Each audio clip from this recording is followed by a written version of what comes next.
Les amis, bienvenue, j'espère que vous allez tous très bien et très content de vous retrouver pour cette nouvelle vidéo. Alors la conférence de presse de Christophe Galtier vient de s'achever, sa conférence de presse de présentation, d'intronisation sur le banc du Paris Saint-Germain.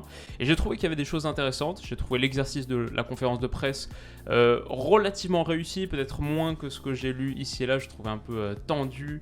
Un peu nerveux, bafouillé un peu sur certaines réponses et parfois on ne savait pas trop dans quelle direction il allait, une réponse un peu bizarre sur l'ambiance du Parc des Princes, etc. Donc je ne mettrai pas un 10 sur 10, mais pour autant j'ai trouvé que la direction qui était fixée était claire, elle correspondait à ce qu'on lit depuis plusieurs semaines, un virage qui va être pris au Paris Saint-Germain sur l'attitude, sur l'état d'esprit, sur la constitution d'un effectif qui répond davantage à l'envie du Paris Saint-Germain de se détacher de ce côté bling bling, superstar et un peu plus fonctionnel, un collectif plus fonctionnel, plus moderne, plus proche de ce qui peut véritablement offrir une Ligue des Champions. Bon, on va voir ce qu'il est possible de faire avec cet effectif-là.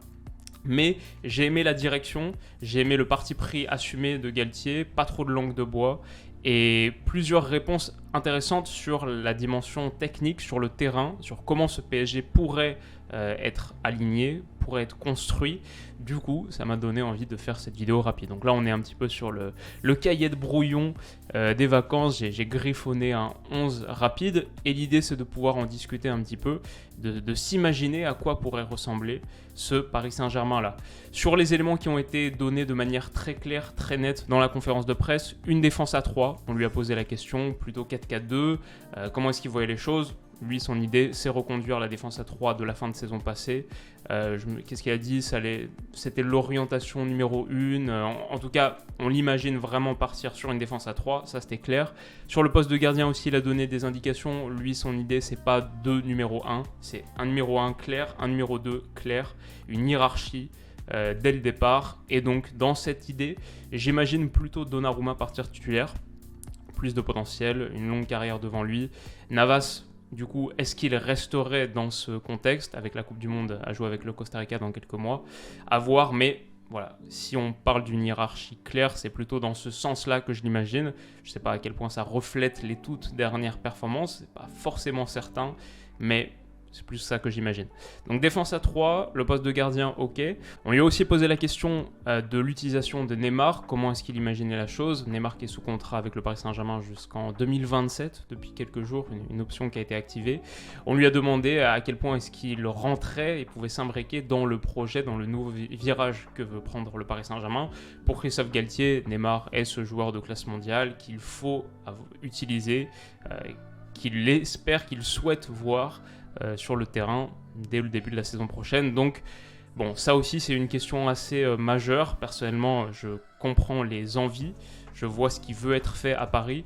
Pour autant, et c'est un petit peu ce que je disais dans mon analyse au moment de la potentielle arrivée de Christophe Galtier, j'ai du mal à voir comment ça va fonctionner, mais on va essayer d'approfondir cette question. Comment est-ce que tu peux être cette équipe qui presse, qui cherche à gagner les ballons haut et tôt, comme l'a dit Christophe Galtier dans sa conférence de presse, avec des joueurs qui ont un capital physique bien en dessous et qui ont peut-être pour l'instant pas trop la volonté de faire ces efforts sans ballon. On pense à Neymar, on pense bien sûr à son coéquipier de l'autre flanc. Ok, donc la défense à 3, le gardien numéro 1, garder Neymar et récupérer le ballon haut et tôt pour maintenir l'adversaire sous grosse pression, c'est ce qu'a dit Christophe Galtier. Il a aussi dit un style différent de ce qu'on l'a vu faire à Nice. Là pour le coup, il a été assez clair, ce ne sera pas un PSG type Galtier lillois, ce ne sera pas un PSG type Galtier niçois, ce sera très différent et ça aussi forcément on est obligé de se poser la question à quoi est-ce que ça ressemblera vraiment, comment jouera ce PSG Galtier 2022-2023. On va essayer d'y répondre. Et enfin, un élément qui m'a intéressé, c'était l'idée d'impliquer les jeunes, la formation d'un groupe élite. À nouveau, ce PSG moins bling-bling qu'il y a quelques saisons, que la saison passée notamment, passe par, pour Nasser Al-Khelaifi et visiblement pour Christophe Galtier, passe par l'introduction de plus de joueurs du centre de formation, par répéter les erreurs du passé, je ne sais pas si on peut les appeler comme ça, mais par exemple ce qui a été fait avec Christopher Nkunku, même si à l'époque je ne sais pas si tu pouvais faire vraiment différemment, mais voilà, introduire plus de joueurs du centre de formation et bon, on verra à quoi ça ressemble. Ok, du coup, si on passe sur le 11, comme on l'a dit, système en 3-4X comme ce qui a été fait en fin de saison passée. Ok, donc ça c'est l'idée de Christophe Galtier. en ce sens, la charnière à constituer me semble assez claire. Sergio Ramos d'abord, faut voir à quel point son capital physique à lui est diminué, peut tenir une saison, à quel point il sera là sur les matchs importants de février, mars, avril. Il a bien fini la saison, au moins du point de vue de l'endurance, de l'énergie. Donc je crois qu'il finit la saison, le match de Ligue 1, sur les 8 derniers matchs de Ligue 1, il en fait peut-être 6 titulaires, 5 en jouant les 90 minutes, quelque chose comme ça. Et c'était donc dans ce système de défense à 3, avec Kimpembe à sa gauche, Marquinhos à sa droite. Voilà, à quel point est-ce que Ramos peut tenir une saison, c'est quand même une grosse interrogation, mais je pense qu'il part pour être sur les premiers matchs de la nouvelle saison titulaire au centre de la charnière. En tant que pour l'épauler à gauche, Kimpembe, il y avait quelques petites rumeurs de départ, mais pour moi ce serait absurde, c'est évidemment un gars à garder. Pour Marquinhos, la question se pose pas non plus, donc voilà, là tu as ton trio de manière assez claire. Maintenant, si tu pars sur une défense à 3, je pense qu'il faut avoir au moins 2 remplaçants. Il y en a un qui arrive vraisemblablement, on parle de Milan Skriniar. Donc Skriniar peut-être en tant que titulaire, là encore une fois pour l'instant c'est plus remplaçant sous Ramos, mais on sait que sur les 3, il y en a au moins un qui a un gros risque de se péter régulièrement. Donc ce serait peut-être une charnière Kimpembe, Skriniar, Marquinhos. J'ai mis Abdou Diallo aussi, je pense que dans le cadre d'un PSG qui revient sur une défense à 3, lui a une vraie carte à jouer. Ça, c'est sa position préférentielle, un rôle dans lequel il n'a pas eu beaucoup l'occasion de s'exprimer. On l'a vu en début de saison dernière jouer quelques matchs avant l'arrivée de Nuno Mendes, plutôt en tant que latéral gauche. Je pense qu'un Diallo, défenseur central gauche remplaçant, peut carrément jouer, a une carte à jouer, sur l'état d'esprit, c'est bon. Donc pour moi, ce serait pas le gars dont tu te sépares en priorité. D'ailleurs, on les a pas fait, mais les départs souhaités, ça c'est quand même la grosse épine dans le pied du Paris Saint-Germain. Ça c'est quand même le gros truc difficile à régler. C'est tous ces gars, tout cet effectif que tu dois réduire. Et ça aussi, Christophe Galtier l'a dit en conférence de presse, c'est un des chantiers prioritaires. Il y a un effectif à réduire significativement, à dégraisser significativement. Le problème, c'est que ça dure depuis super longtemps au Paris Saint-Germain. C'est un petit peu toujours la même chose chaque été. Mais voilà, Galtier a dit que pour avoir un effectif de joueurs contents, peut-être avoir un groupe qui a plus de chances d'adhérer à son discours s'il est plus réduit, si chacun joue davantage, et peut-être moins cette idée d'un Paris Saint-Germain clique où tu peux vivre une vie assez tranquille finalement. Ça passe sans doute par la réduction de l'effectif et par les transferts ou peut-être les prêts, parce que j'ai l'impression que c'est surtout ça que peut faire le Paris Saint-Germain vu les salaires énormes de ces joueurs. Ils n'intéressent pas beaucoup d'autres clubs nécessairement. On va dire se séparer d'une partie de ces gars-là. Donc Icardi, ça me semble assez clair, c'est le premier peut-être à enlever. Je pense pas qu'il ait un rôle important à jouer, surtout si Scamacca, donc ça c'est une rumeur qui prend beaucoup d'épaisseur sur les derniers jours, surtout si Scamacca arrive en provenance de Sassuolo. Icardi doit partir. Rafinha, c'est peut-être pas celui que j'enlèverais en priorité, mais cette zone du milieu de terrain va être tellement importante pour le PSG, on va en reparler, qu'il faut plus de qualité, je pense. Kehrer, bon, peut-être ici, mais sur le niveau qu'il a montré, il n'a pas le niveau de ce PSG. Wijnaldum, ça me peine de le dire, mais évidemment, il a fait une saison catastrophique l'an passé. Et tu veux un peu plus, un peu comme la logique de Rafinha, tu veux plus dans cette zone. Donc Wijnaldum, non plus. Sarabia, peut-être que c'est un de ceux qui va rester. Peut-être qu'il aurait un rôle de remplaçant ici.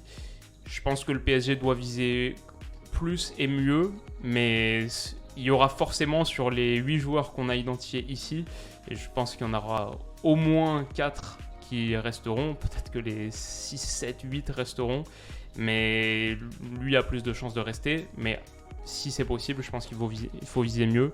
Draxler, c'est à peu près la même chose. Herrera, au milieu de terrain, un peu comme ce qu'on a dit tout à l'heure, et Paredes, je pense que dans un Paris Saint-Germain qui a la vocation, qui veut fournir beaucoup d'efforts pour soutenir son trio de devant. Un Paris Saint-Germain qui a besoin d'être extrêmement travailleur dans cette zone. Je ne suis pas certain que Paredes ait sa place à nouveau, et peut-être que tu dois viser mieux encore. Et Gueye finalement est un peu le rescapé de tout ce milieu de terrain dans lequel on découpe une grosse partie. Gueye est un peu le rescapé, mais ici, la prise que tu vas faire là, pour épauler Vitinha, pour être son remplaçant, peut-être pour faire une rotation à 3 avec Verratti idéalement. La prise que tu fais là est fondamentale. Et on parle de Renato Sanchez par exemple, pourquoi pas ? Le problème, c'est les blessures, la disponibilité. Le PSG n'a pas besoin d'autres joueurs qui se retrouvent souvent à l'infirmerie. À une époque était mentionné Seko Fofana. Bon, ça c'est quelque chose que moi j'avais plutôt défendu dans ma vidéo. Un club, une recrue pour chaque club de Ligue 1. Pourquoi pas, mais ici là il y a une grosse recrue à faire de mon point de vue. Donc on a parlé de la défense à 3, on a parlé de chaque cas individuel à peu près ici, Skriniar potentiellement, là ok. Verratti Vitinha pour avoir du contrôle, c'est quelque chose que j'avais mentionné dans ma vidéo sur l'arrivée de Vitinha, je pense que c'est une très bonne prise, je pense qu'il y a du gros potentiel, à voir sur la disponibilité de Verratti bien sûr, ça c'est toujours la question. Peut-être que ce qu'on n'a pas mentionné encore, on va nettoyer un peu, ce qu'on n'a pas mentionné encore c'est les flancs, les côtés. Et là aussi, il y a du travail. Il y aura beaucoup de travail sur le terrain parce que je pense, vu l'équilibre qui est souhaité par Christophe Galtier, vu le déséquilibre intrinsèque qu'il existe, ce fameux 7+3, le rôle des pistons sur la répétition des efforts, sur le volume de course est absolument fondamental, surtout que les joueurs de côté, Neymar, les ailiers de ce 3-4-3, sont des joueurs très intérieurs. Donc à la fois pour épauler sur le volet offensif, toujours la question de la complicité Messi-Hakimi qui est sans doute un des chantiers à creuser pour le PSG de Christophe Galtier qui la saison passée était un peu défaillant. Vous voyez Messi rentrer intérieur, combiner énormément à l'intérieur mais délaisser un peu les appels de dédoublement d'Hakimi. Je pense qu'il y a beaucoup de travail là-dessus. Tout ça c'est avec ballon, à la récupération et bien sûr pour aller couvrir les espaces derrière avec un trio qui est peut-être pas celui qui couvre le mieux la profondeur. Kimpembe ça va encore, Ramos je pense que c'est compliqué, Marquinhos c'est entre les deux. Voilà, l'importance de Nuno Mendes et Hakimi, qui sont avec Mbappé les joueurs qui ont le plus de vélocité, est fondamentale. Ça va vraiment être un des chantiers techniques prioritaires de ce PSG de Christophe Galtier, comme ça l'est pour toute équipe qui joue en 3-4X.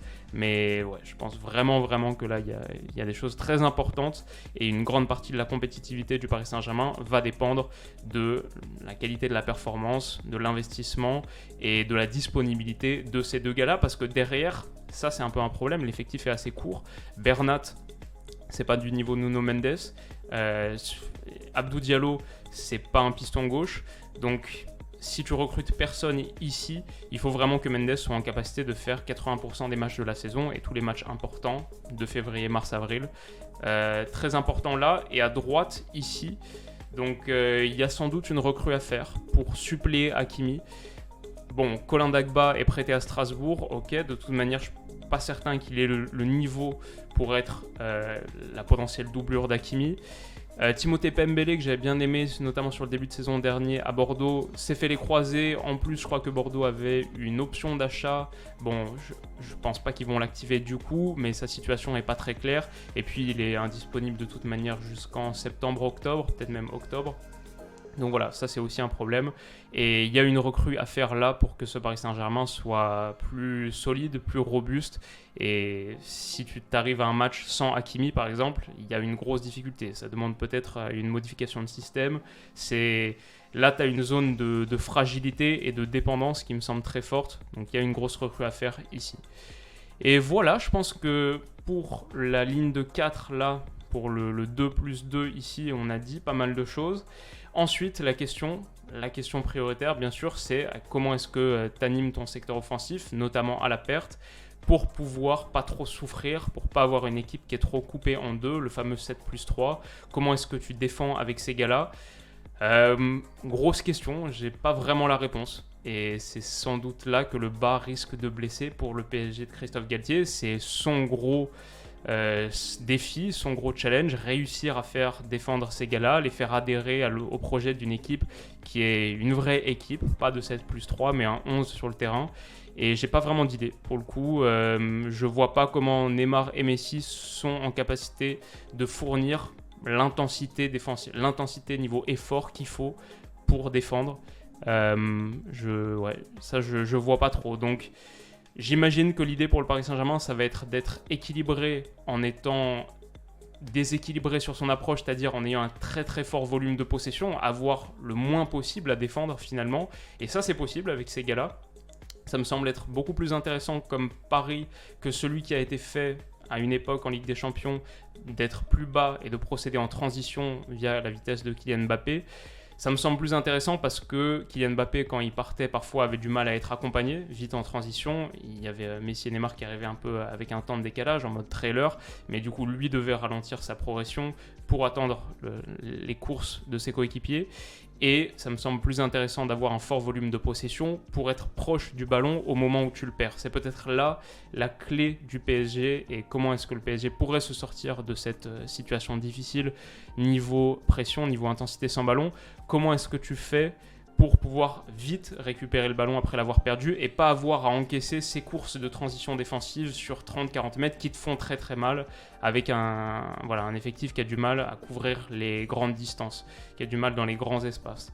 Ça, je pense que ce contrôle, l'élément clé, il est peut-être ici, l'arrivée de Vitinha, c'est ce qu'on avait évoqué dans la vidéo qui était consacrée à son transfert.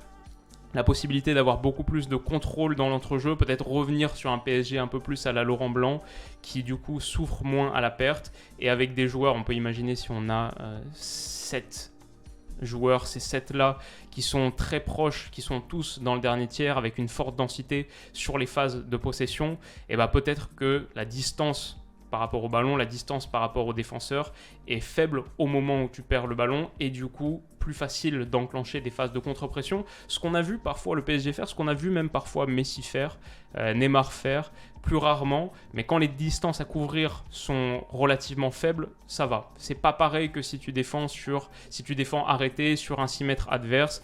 Oui, là je pense que le PSG a du mal à être bloc très haut, défense ligne à la médiane et réussir à gratter des ballons hauts, un peu comme ce qu'on a vu le Tudor d'Hellas Vérone, l'Hellas Vérone de Tudor faire dans notre analyse. Ça, c'est plus sur de la contre-pression. Pourquoi pas si tu as un fort volume de possession. C'est peut-être comme ça que je vois Paris résoudre un petit peu le problème. Mais de toute manière, pour moi, il y a des acquisitions à faire. Donc Scamacca est mentionné, j'en ferai peut-être une vidéo. Ce serait le remplaçant d'Mbappé en pointe de l'attaque du Paris Saint-Germain. Il y a aussi Kalimundo que j'ai mis là, faute de mieux, même si lui, ce serait plus là. Donc il revient de près de Lens. Plusieurs offres qui sont mentionnées un peu partout, notamment en Première Ligue. Je l'ai laissé là pour l'instant parce que dans l'idée d'avoir ce groupe élite, l'intégration des jeunes du centre de formation, Christophe Galtier l'a dit assez nettement, je crois que des erreurs ont été faites ou quelque chose comme ça. En gros, il disait, je pense que trop de Parisiens ont été vendus il y a quelques années, ce qui était un parti pris assez fort. Bon, là, ce serait bizarre du coup de se séparer dans quelques jours d'Arnaud Kalimuendo, qui peut-être rendre des services. Maintenant, peut-être que lui, pour sa progression de carrière, vu ce qu'il a montré à Lens, ne se satisferait pas d'un rôle de remplaçant. Mais pour l'instant, je le mets là, faute de mieux. Idéalement, je pense que si tu te sépares de Sarabia, si tu te sépares de Draxler, ce qu'il faut souhaiter, d'Icardi bien sûr, il y a sans doute une ou deux acquisitions à faire là, et peut-être, pourquoi pas là, des joueurs à fort volume de course, des attaquants qui ont plus de capacité à défendre, parce qu'on parle de Neymar et Messi, on les met ici en tant que titulaires, et bien sûr ils partent titulaires sur le papier. Est-ce qu'ils seront là ? Est-ce qu'ils seront au rendez-vous ? Est-ce qu'ils ne seront pas blessés en février, mars, avril ? Ça, c'est pas certain du tout. Je crois que Neymar a joué 50% peut-être des matchs du PSG, peut-être même moins, sur les 2 dernières saisons. Donc, très important d'avoir un gars là qui peut-être peut amorcer la transition vers un projet un peu plus moderne, un peu moins bling-bling. Voilà. On n'a pas trop parlé des recrues offensives du PSG pour l'instant, parce que j'imagine qu'on attend beaucoup les départs, mais à mon avis, il y a du travail à faire ici aussi. Donc voilà, je pense que c'est à peu près, pour l'instant, tout ce que j'avais à dire. C'est vraiment une sorte de réaction rapide aux éléments qui ont été donnés par Christophe Galtier lors de sa conférence de presse. Je vous mettrai, si vous voulez, en lien en description la vidéo que j'ai faite sur Christophe Galtier, sur son arrivée au Paris Saint-Germain, sur Vitinha. Si j'en fais une sur Scamacca, je l'ajouterai a posteriori, mais c'est un peu comme ça que je vois les choses. J'ai pas réfléchi forcément à d'autres systèmes, comme la défense à 3 a été mentionnée en priorité. Et je suis pas non plus un expert du PSG, donc c'est un club que je suis évidemment comme les autres chaque saison, mais j'en saurai moins que plein de supporters parmi vous qui regardent la vidéo. Donc je vous incite, je vous recommande le fait de commenter, de me dire ce que vous pensez, comment vous voyez les choses. Voilà, dites-moi tout, et j'espère qu'au moins ça aura pu vous intéresser et faire germer quelques débuts de réflexion intéressantes. Merci à vous d'avoir regardé la vidéo, on se retrouve très vite pour la prochaine. D'ici là, comme d'habitude, prenez soin de vous et de vos proches, et on se dit à bientôt. Bisous.